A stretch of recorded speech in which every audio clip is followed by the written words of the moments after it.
మన ప్రభువును రక్షకుడైనటువంటి యేసుక్రీస్తు వారి శ్రేష్టమైన నామంలో కూడి వచ్చిన మీ అందరికీ ముందుగా నా శుభవందనాలు తెలియజేస్తున్నాను. పేరు పేరున అందరికీ వందనాలు. అందరు బాగున్నారు కదా? దేవుని యొక్క మహాకృపను బట్టి మనం అందరం క్షేమంగా ఉన్నాం. అందును బట్టి దేవుని నామమునకే మహిమ కలుగును గాక. ఆమేన్. హల్లెలూయా. మరి ఈ యొక్క సమయమందు కొద్ది సమయము దేవుని యొక్క వాక్యాన్ని మనము నేర్చుకుందాము. ఈరోజు నేను చెప్పాలనుకున్న అంశం ఏంటంటే, మనమందరం కూడా దేవునిని నమ్ముకుని క్రైస్తవ స్త్రీలుగా మనము ఉన్నాము, విశ్వాస స్త్రీలుగా మనము ఉన్నాము.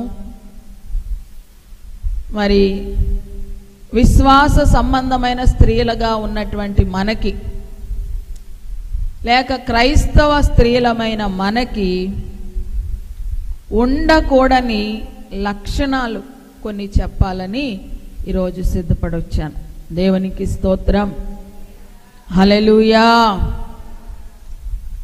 దేవుని వాక్యంలో నుంచి మనం ఎప్పుడూ కూడా మరి ఈ విధంగా ఉండాలి, ఈ విధంగా నడుచుకోవాలి, ఫలానా స్త్రీ ఇలా జీవించింది కనుక ఆ స్త్రీ నడిచినట్లుగా మనం కూడా నడిస్తే మన జీవితాలు కూడా ఆశీర్వాదకరంగా ఉంటాయి అని అనేక విషయాలు, అనేక అంశాలు మనము ప్రతిసారి నేర్చుకుంటూ ఉంటున్నాం. అయితే ఈరోజు ప్రత్యేకంగా మనలో ఉండకూడని కొన్ని లక్షణాలను కూడా మనం నేర్చుకోవాలి. ఆమేన్. హల్లెలూయా. దేవుని పిల్లలముగా, క్రైస్తవ స్త్రీలముగా, దేవుని యందు విశ్వాసముంచిన భక్తి కలిగిన దైవికమైనటువంటి స్త్రీలుగా మనలో ఈ లక్షణాలు ఉండకూడదు.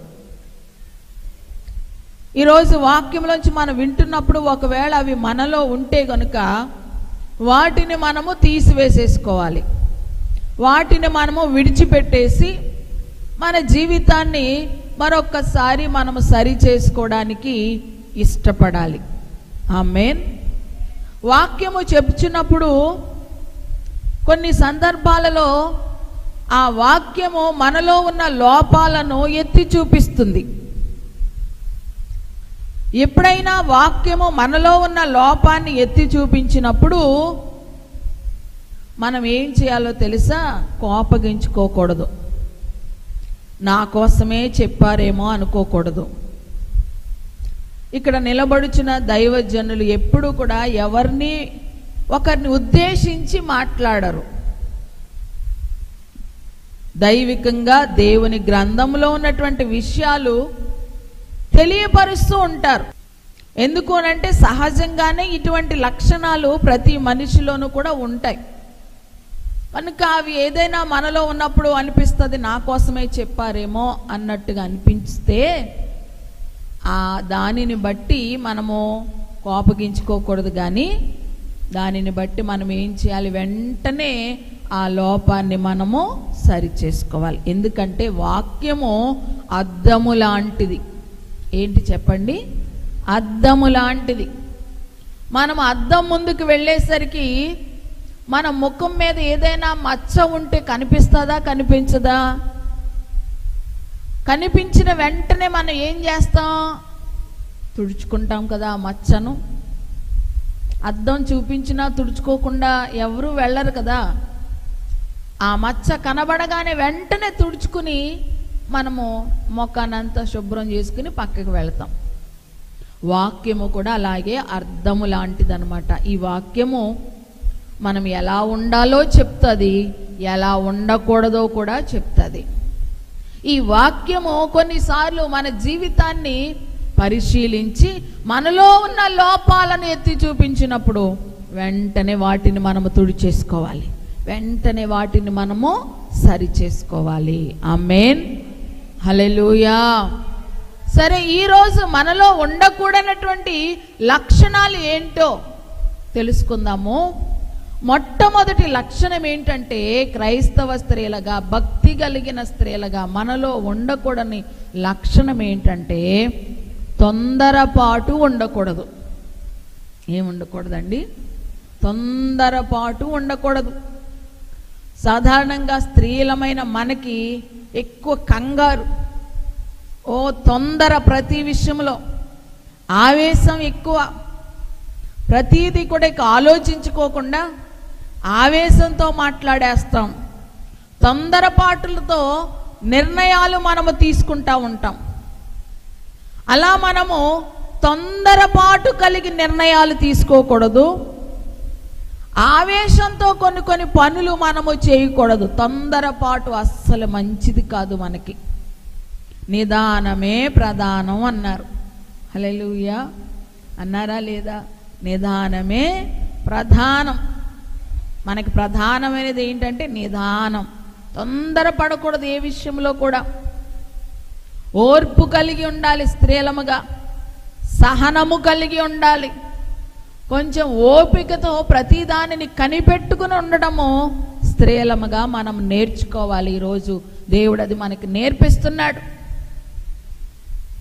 చూడండి, ఆదికాండము 16వ అధ్యాయము 2వ వచనములో ఒక స్త్రీ తొందరపాటులో ఒక నిర్ణయము తీసుకున్నది. కాగా శారాయి, ఇదిగో నేను పిల్లలను కనకుండా యెహోవా చేసి ఉన్నాడు, నీవు దయచేసి నా దాసీతో పొమ్ము, ఒకవేళ ఆమె వలన నాకు సంతానము కలగవచ్చునని అబ్రాముతో చెప్పెను. అబ్రాము సారాయి మాట వినెను. అబ్రాము శారాయిల గురించి మనం విన్నాం చాలాసార్లు. వారికి చాలా కాలము సంతానము కలగలేదు. అయితే దేవుడు వారికి వాగ్దానం ఇచ్చాడు. ఏమని?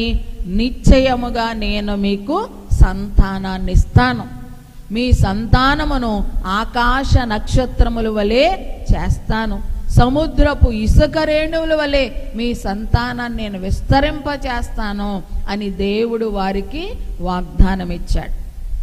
హల్లెలూయా, హల్లెలూయా. అయితే ఆ వాగ్దానముతో జీవిస్తూ ఉన్నారు. దేవుడు ఇస్తాడులే అనేటువంటి ఒక నమ్మకంతో జీవిస్తూ ఉన్న సందర్భంలో దినములు గడిచిపోతున్నాయి, సంవత్సరములు గడిచిపోతున్నాయి, కానీ ఆ వాగ్దానము నెరవేరడం లేదు. శారాయి ఒక ప్రక్కన వయసు పైబడిపోతుంది, ముసలితనం వచ్చేస్తుంది. వయసు పెరిగిపోతూ ఉండేసరికి ఇంకా ఈమెకి కంగారు వచ్చేసింది అనమాట. కంగారు వచ్చేసి, అయ్యో నేను పెద్దదాన్ని అయిపోతున్నాను, ముసలిదాన్ని అయిపోతున్నాను, ఇంకా నాకు పిల్లలు పుడతారా? ఒకవేళ దేవుడు వాగ్దానం ఇచ్చాడు కదా నీకు ఖచ్చితంగా సంతానాన్ని ఇస్తానని, నా వలన కాదేమో, నా దాసి ద్వారా ఒకవేళ సంతానం ఇస్తాడేమో అని చెప్పి ఈమె తొందరపాటుతో ఏమన్నదో తెలుసా? అబ్రాము దగ్గరికి వెళ్ళి, అబ్రాము గారండి, నా యజమానుడా, మరి నాకు పిల్లలు లేకుండా దేవుడు చేశాడు కాబట్టి ఇదిగో నా దాసితో మీరు వెళ్ళండి, లేక నా దాసిని పెండ్లి చేసుకోండి, ఆమె వలన మనకి సంతానం ఇస్తాడేమో, ఆమె వలన మనకి వారసుని ఇస్తాడేమో అని తొందరపాటులో ఒక నిర్ణయాన్ని తీసుకుంది. దేవునికి స్తోత్రం. ఆలస్యం అయ్యేసరికి కొన్ని సందర్భాలలో మనకి తొందర వచ్చేస్తుంది. మన జీవితాల్లో కూడా అంతే. ఏదైనా పని విషయంలో ఆలస్యము జరుగుతుందనుకోండి, తొందర వచ్చేది, కంగారు వచ్చేస్తుంది, టెన్షన్ వచ్చేస్తుంది. ఆ టెన్షన్లో ఏదో ఒకటి చేసేయాలనిపించేస్తుంది, ఏదో ఒకటి గబగబా. హల్లెలూయా, దేవునికి మహిమ కలుగును గాక. ఆమేన్. శారాయి కూడా అలాగే తొందరపడి ఒక నిర్ణయము తీసుకుని తన దాసి అయిన హాగరుని అబ్రహాముకి ఇచ్చింది. అయితే అబ్రహాము శారాయి మాట విని దాసి అయిన హాగరుతో వెళ్ళాడు. ఆమెతో వెళ్ళగానే వెంటనే ఆమె గర్భము తెరవబడింది. దేవునికి స్తోత్రం. వెంటనే ఆమె గర్భం తెరవబడింది. ఒక ప్రక్కన వెంటనే గర్భం వచ్చేసరికి శారాయి కూడా సంతోషించుండొచ్చు. అమ్మయ్య, దేవుడు మాకు వారసునిస్తాడు, వారసునిస్తాడు, ఈ విధంగా కార్యం చేయడం దేవుని చిత్తమేమో, అందుకని ఆలస్యమైందేమో అని ఒక పక్కన సంతోషిస్తూ ఉండొచ్చు. అలా సంతోషిస్తున్న సమయంలో హాగరు ఏం చేసిందంట? 4వ వచనం చదవండి, అదే అధ్యాయం 4వ వచనం. అతడు హాగరుతో పోయినప్పుడు అది గర్భవతి ఆయను. అది తాను గర్భవతినైతినని తెలుసుకున్నప్పుడు దాని యజమానురాలు దాని దృష్టికి నీచమైనదాయను. ఎప్పుడైతే హాగరు వెంటనే గర్భం ధరించిందో తన యజమానురాలైన శారాయి తన దృష్టికి నీచమైన దానిగా కనబడ్డదంట. చూసావా, నువ్వు ఎన్ని సంవత్సరాల నుంచి కాపురం చేస్తున్నా, నీకు పిల్లలు రాలా, ఒక్కసారి నేను వెళ్ళేసరికి వెంటనే నా గర్భం తెరవబడి నాకు దేవుడు పిల్లల్ని ఇస్తున్నాడు. తనకు కలిగిన గర్భఫలాన్ని బట్టి అతిశయిస్తూ శారాయిని నీచంగా చూస్తుంది. తన యజమానురాల్ని తక్కువగా చూస్తూ ఉంది, అవమానిస్తూ మాట్లాడుతూ ఉన్నది. ఆ పరిస్థితి ఎందుకు వచ్చింది శారాయికి? తొందరపాటుతో ఒక నిర్ణయము తీసుకోవడం వలన. హల్లెలూయా, హల్లెలూయా. పోనీ అయిపోయిందా? కుమారుడు పుట్టాడు. వారికి ఇష్మాయేలు అని పేరు పెట్టారు ఆ కుమారుడికి. కుమారుడు పెద్దవాడవుతూ ఉన్నాడు. ఈలోగా దేవుడు వాగ్దానము చేసిన వాడు నమ్మదగిన వాడు గనుక శారాయిని కూడా జ్ఞాపకం చేసుకున్నాడు. శారాయికి కూడా ఒక కుమారుడు పుట్టాడు. ఆ కుమారుడికి ఇస్సాకు అని పేరు పెట్టారు. దేవునికి స్తోత్రం, హల్లెలూయా. అయితే ఆ ఇస్సాకు పాలు విడిచిన తర్వాత, పాలు విడిచిన దినమందంట అబ్రహాము గొప్ప విందు చేయించాడు. ఆ విందు, ఆ ఫంక్షన్ జరుగుతున్న సమయంలో ఇష్మాయేలు ఏం చేస్తున్నాడంటే ఇస్సాకుని పరిహాసం చేస్తున్నాడంట, వేళాకోళం ఆడుతున్నాడంట, హేళనగా చేస్తూ ఉన్నాడంట. ఆమె తల్లేమో శారాయిని హేళనగా చూసింది. ఇష్మాయేలు తల్లి అయిన హాగరు శారాయిని హేళన చేసింది, నీచంగా మాట్లాడింది. ఇప్పుడు వాళ్ళ కొడుకైన ఇష్మాయేలు ఏం చేస్తున్నాడు? శారాయి కొడుకైన ఇస్సాకుని హేళనగా మాట్లాడుతున్నాడు, పరిహాసం చేస్తున్నాడంట. ముసలితనమందు పుట్టావు నువ్వు అని నవ్వుతున్నారంట. హల్లెలూయా, హల్లెలూయా. ఇది ఎవరు చూశారంటే శారాయి చూసి చాలా బాధపడింది. హల్లెలూయా, హల్లెలూయా. దేవుని నామానికి మహిమ కలుగును గాక. తన కుమారుడు కూడా అలా పరిహసించబడడానికి, అపహాస్యం చేయబడడానికి కూడా కారణం ఏంటి అనంటే ఆమె యొక్క తొందరపాటు నిర్ణయమే. దేవునికి స్తోత్రం. అంత మాత్రమే కాదు, ఈ ఇష్మాయేలు పుట్టాడు కదా, ఇష్మాయేలు తర్వాత ఆ ఇష్మాయేలు నుంచి 12 రాజులు వస్తారని దేవుడు చెప్పాడు. ఆ ఇష్మాయేలుల సంతానము నేడు బహుగా విస్తరించింది. హల్లెలూయా, హల్లెలూయా. ప్రపంచంలో ఇష్మాయేలుల సంతానం కూడా విస్తరించింది ఇస్సాకు సంతానముతో పాటు. అయితే ఈ ఇష్మాయేలు వంశంలో నుంచి వచ్చినటువంటి వారు నేడు బహు క్రూరమైన జనాంగంగా ఉంటున్నారు. ఎక్కువ శాతం టెర్రరిస్టులు ఉంటారు కదా, భయంకరమైనటువంటి నక్సలైట్లు, ఆ విధమైనటువంటి మైండ్ ఎవరికి ఉంటుంది అనంటే ఈ యొక్క ఇష్మాయేలు సంతానంలో నుంచి వచ్చిన వాళ్ళకే ఎక్కువ ఉంటుంది. వాళ్ళే భయంకరమైనటువంటి మూర్ఖత్వముతో అనేక మందిని మరి నాశనం చేసేటువంటి ఒక మూర్ఖత్వం చేత వాళ్ళు నేటికి ఉన్నారు. నేడు వారి చేత ప్రపంచంలో అనేక మంది బాధించబడుతున్నారు. ఆ టెర్రరిస్టుల దాడి ద్వారా అనేక మందికి హాని కలుగుతూ ఉన్నది. ఆ వంశాన్ని లోకంలోనికి తీసుకురావడానికి నేడు కూడా మరి ఆ వంశం ద్వారా ప్రపంచ ప్రజలందరూ కూడా బాధింపబడడానికి గల కారణం ఏంటంటే శారాయి తీసుకున్నటువంటి ఒక తొందరపాటు నిర్ణయం. దేవునికి స్తోత్రం, హల్లెలూయా. మన జీవితాల్లో తొందరపాటు మనకు ఉండకూడదు. తొందరపాటుతో నిర్ణయాలు తీసుకోకూడదు. ఆవేశంలో నిర్ణయాలు తీసుకోకూడదు. ఈ తొందరపాటులో కొంతమంది ఆవేశంతో సూసైడ్ కూడా చేసుకుంటారు. ఏదైనా సమస్య వచ్చిందనుకోండి, ఏదైనా కష్టం వచ్చిందనుకోండి, ఏదైనా ఇబ్బంది వచ్చిందనుకోండి, అప్పుడు తొందర వచ్చేస్తుంది వాళ్ళలో. ఆ ఆవేశంలో చచ్చిపోతే బాగుండు అనేసి చచ్చిపోతారు. చాలామంది స్త్రీలు కిరోసిన్ పోసుకుని తగలబెట్టేసుకుంటారు, అంటించేసుకుంటారు. అది ఏంటో తెలుసు, ఆవేశంతో ఒక నిర్ణయం అన్నమాట, ఆవేశంతో తీసుకునేటువంటి నిర్ణయం. తీరా వాళ్ళ బాడీ అంటుకున్న తర్వాత వాళ్ళకి ఆశ పుడుతుంది బ్రతకాలని, చచ్చిపోవాలని అనిపించదంట. అప్పుడు ఆ ఆవేశంలో నిర్ణయం తీసేసుకుంటారు. ఆ కాలిపోతా ఉన్నప్పుడు వాళ్ళకి ఏమనిపిస్తుంది, బ్రతకాలి బ్రతకాలి బ్రతకాలి అనిపిస్తుంది. ఎందుకంటే అప్పుడు వరకు వాళ్ళని పట్టిన దురాత్మ వాళ్ళని వదిలేస్తుంది. కాల్చుకునే వరకు ఉంటుంది అనమాట, అంటించుకునే వరకు ఉంటుంది ఆ దెయ్యం. అంటించుకున్న వెంటనే వదిలేస్తుంది. ఇప్పుడు వాళ్ళకి బ్రతకాలనిపిస్తుంది. బ్రతకాలన్నా ఇంకా ఏ సుఖం ఉండదు కదా, అంటించుకున్న తర్వాత ఇక కాలిపోవడమే. అలాగే ఉరి వేసుకోవడం, ఇలా రకరకాలైనటువంటి ఈ సూసైడ్ అటెంప్ట్స్ ఎందుకు చేస్తారు అనంటే ఆవేశంతో తీసుకునేటువంటి నిర్ణయాలు. ఎన్ని ప్రాబ్లమ్స్ వచ్చినా, ఎన్ని సమస్యలు వచ్చినా, ఎన్ని కష్టాలు వచ్చినా మన పక్షంగా దేవుడు ఉన్నాడు. వాటన్నిటిని తీసివేయడానికి, అది ఏ సమస్య అయినా, ఏ బాధ అయినా, ఏ బలహీనత అయినా తీసివేయడానికి దేవుడు ఉన్నాడు. సర్వశక్తి కలిగిన దేవుడు మనకుండగా మనము భయపడకూడదు, మనము తొందరపడకూడదు.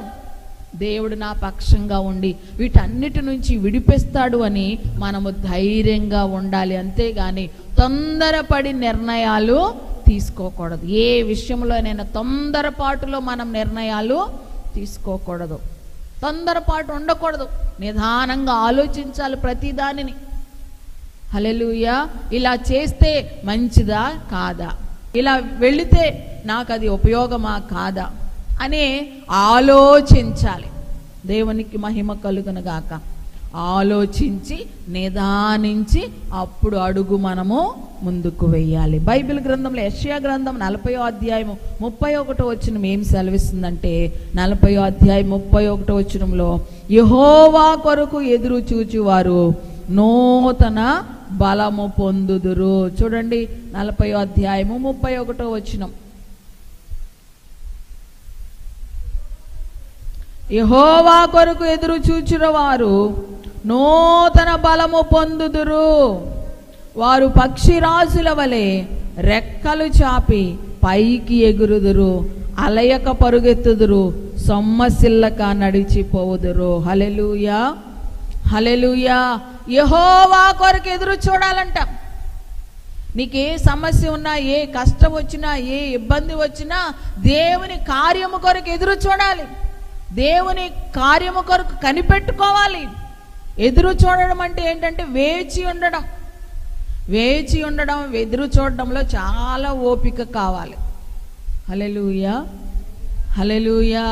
మీరు బస్సు ఎక్కడానికి వెళ్ళి ఆ చెక్ పోస్ట్ దగ్గర నుంచున్నారు, ఎంతసేపటికి బస్సు రావట్లేదు. అప్పుడు మెల్లిమెల్లిగా మనకేం వచ్చేస్తుంది, టెన్షన్ వచ్చేస్తుంది, కోపం వచ్చేస్తుంది. ఇంకెంతసేపు నుంచోవాలి, ఇంకెంతసేపు నుంచోవాలి అని ఒక విధంగా టెన్షన్ వచ్చేస్తుందా లేదా? మనకి ఏంటంటే వెళ్ళిన వెంటనే మన కోసం బస్సు వచ్చేయాలి. ఇంకా వెయిట్ చేయడానికి ఉండదు మనకి. వెయిట్ చేయాలంటే కష్టం అన్నమాట. ఏ విషయంలోనైనా సరే వెయిట్ చేయడానికి ఇష్టపడరు, ఎదురు చూడడానికి ఇష్టపడరు. వెంటనే జరిగిపోవాలి. దేవునికి మహిమ కలుగును గాక. దేవుని కార్యములు కూడా కొన్నిసార్లు ఆలస్యమవుతాయి. ఆలస్యమైనప్పుడు తొందరపడకూడదు. దేవుని కార్యము కొరకు మనం ఏం చేయాలి? ఎదురు చూడాలి, కనిపెట్టుకోవాలి. అలా కనిపెట్టుకునేవారంట నూతన బలము పొందుతారంట. ఆమేన్. దేవుని కొరకు కనిపెట్టుకునేవారు ఏం చేస్తారంట? నూతన బలము పొందుకుంటారు.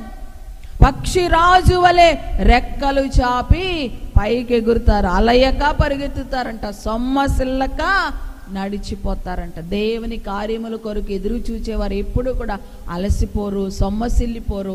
దేవుడు వాళ్ళ పక్షంగా ఉండి నూతన బలమిచ్చి నూతన కార్యాలు వారి జీవితాల్లో జరిగిస్తాడు. స్త్రీలముగా మనము తొందరపడకూడదు ఏ విషయంలో. దేవునికి స్తోత్రం. హల్లెలూయా. దేవుని చిత్తము కొరకు, దేవుని కార్యము కొరకు కనిపెట్టుకోవాలి, కనిపెట్టాలి. హల్లెలూయా, హల్లెలూయా. ఈ శారా తొందరపాటులో తీసుకున్న నిర్ణయము ఎంత హాని కలుగజేసిందో చూడండి. తనకు అవమానం తీసుకొచ్చింది, తన బిడ్డకు అవమానం తీసుకొచ్చింది. నేటికి కూడా ఆ సంతతి ద్వారా ప్రపంచంలో అనేక మంది బాధింపబడుతూ ఉన్నారు. ఆ సంతతి ద్వారా నేటికి ప్రపంచంలో అనేక మంది బాధింపబడుతున్నారు. ఈ దుస్థితి, ఈ పరిస్థితి ఎందుకు వచ్చింది అనంటే శారా యొక్క తొందరపాటు. వాగ్దానం ఇచ్చాడు కదా దేవుడు, ఆ వాగ్దానము కొరకు కనిపెట్టే విషయంలో ఓపిక నశించిపోయి మరి ఆ పని చేసింది, త్వరపడి కార్యం చేసింది. మనం అలా ఉండకూడదని ఈరోజు వాక్యం మనకి జ్ఞాపకం చేస్తుంది. తొందరపాటు మనకి ఉండకూడదు. హల్లెలూయా, హల్లెలూయా. తొందరపాటు కలిగిన ఆ లక్షణము మనలో ఓపిక కలిగి ఉండాలి, సహనము కలిగి ఉండాలి, కనిపెట్టుకోవాలి. ఓపిక ఎక్కువ కావాలి. సాధారణంగా కొంచెం పురుషుల కంటే ఎక్కువగా స్త్రీలకే ఉంటుంది ఓపిక. కానీ కొన్ని విషయాల్లో ఆ ఓపిక నశించిపోయి తొందరపడతా ఉంటారు. ఎంత ఆలస్యమైనా సరే ఓపిక కలిగి మనము ఉండాలి. ఓర్పు సహనము మనకి కావాలి, తొందరపాటు ఉండకూడదు. రెండవది మనము చూడండి, కీర్తనల గ్రంథము 120వ అధ్యాయము 6-7 వచనాలు మనం చదువుకుందాం. కీర్తనలు 120 6-7 వచనాలు. కలహప్రియుని యొద్ద చిరకాలము నివసించువాడను, నేను కోరునది సమాధానమేదే అయినను యుద్ధమునకు సిద్ధమగుదురు. కలహప్రియుని యొద్ద నేను చిరకాలము నివసించిన వాడను, నేను కోరునది సమాధానమే అయినను మాట నా నోట వచ్చిన తోడనే వారు యుద్ధమునకు సిద్ధమగుదురు. దేవునికి స్తోత్రం. కలహప్రియుని యొద్ద చిరకాలము నివసించువాడను. కలహప్రియులు, కొంతమంది కలహప్రియులుగా ఉంటారన్నమాట. మనలో ఉండకూడని రెండవ లక్షణం ఏంటంటే కలహప్రియులుగా ఉండకూడదు. ఎలా ఉండకూడదు? కలహప్రియులు. కలహం అంటే తెలుసు కదా, గొడవ, జగడం, దెబ్బలాట. కలహప్రియులు, దానికి ప్రియులుగా మనము ఉండకూడదు. స్త్రీలలో ఉండకూడని రెండవ లక్షణం ఏంటో తెలుసా? క్రైస్తవ స్త్రీలలో ఉండకూడని రెండవ లక్షణం ఏంటో తెలుసా? కలహప్రియులుగా ఉండకూడదు. మనము కలహాన్ని కలుగజేసే వారంగా మనం ఉండకూడదు. కొంతమందికి గొడవలంటే ఎంత ఇష్టమో, గొడవలంటే ఎంత ఇష్టమో కోరి గొడవలను తెచ్చుకుంటారనమాట. ప్రతి దాని విషయంలో తలదూర్చి గొడవలను తెచ్చుకుంటారు. గొడవలు లేకపోతే వాళ్ళకి మనశ్శాంతి ఉండదు. వాళ్ళు ఎవరంటే కలహ ప్రియులు. దేవునికి స్తోత్రం, హల్లెలూయా. కొంతమంది గురించి ఇలా మాట్లాడుతూ ఉంటారు, అమ్మో ఎవరి నోట్లైనా నోరెట్టొచ్చు కానీ ఆవిడ నోట్లో మాత్రం నోరు పెట్టకూడదు. అంటే ఇంక నోరు విప్పింది అని అంటే ఇంకా నోటు వెంట మంచి మాటలేమీ రావన్నమాట. మరి క్రైస్తవ స్త్రీలు అలా ఉండొచ్చా? మనతో మాట్లాడడానికి అందరూ ఇష్టపడే వారంగా మనం ఉండాలి. ఆమె ఎంత చక్కగా మాట్లాడుతుందో, ఆమె మాట్లాడితే ఎంత ధైర్యం వస్తుందో, ఆమెతో మాట్లాడితే ఎంత సంతోషం కలుగుతుందో, ఆమెతో మాట్లాడితే దేవుని వాక్యం చెప్పి నన్ను ఎంతగా బలపరుస్తుందో, నాకు ఎంతో విశ్వాసం కలిగిస్తుందో అని మన గురించి అనేకులు చెప్పుకోవాలి. అంతేగాని అమ్మో ఆవిడ నోట్లో నోరెట్టకూడదు అనకూడదు మనల్ని చూసి. దేవునికి స్తోత్రం, హల్లెలూయా, హల్లెలూయా. కలహ ప్రియులుగా ఉండకూడదని వాక్యం స్పష్టంగా మనకి తెలియచేస్తూ ఉంది. గొడవలకు, జగడములకు, కలహములకు దూరముగా మనం ఉండాలి దేవుని పిల్లలం. ఒకవేళ ఎవరైనా మనం ఎంత మౌనంగా ఉన్నా, మన మీదకి గొడవలకు వచ్చినా, కలహానికి వచ్చినా మనం ఏం చేయాలి? ఏం చేయాలి? ఎవరైనా మన మీదకి కలహానికి వస్తే క్రైస్తవ స్త్రీలంగా మనం ఏం చేయాలి? గొడవ పడాలా తిరిగి? దేవునికి స్తోత్రం, హల్లెలూయా. దావీదు గారు అంటున్నారు, నేను కలహప్రియుని యొద్ద నివసిస్తున్నాను, కానీ నేను కోరునది సమాధానమే, నేను సమాధానమే కోరుచున్నాను అంటున్నాడు. అంటే మనము సమాధానాన్ని కోరేవారంగా ఉండాలి. వాళ్ళు ఒక మాట అంటే 4 మాటలు తిరిగి అనే విధంగా మనం ఉంటున్నాం. నాకేం తక్కువ, నాకు మాట్లాడడం రాదా అనుకుని మనం ఏం చేస్తాం? మాట్లాడకపోతే మళ్ళీ జనాలు మనల్ని తక్కువ అంచనా వేస్తారేమో అనుకుని మనం ఏం చేస్తాం? వాళ్ళు ఒకటంటే 4 మాటలు అంటాం. దేవునికి స్తోత్రం. అలా ఉండకూడదని ఈరోజు వాక్యం స్పష్టంగా తెలియచేస్తూ ఉంది.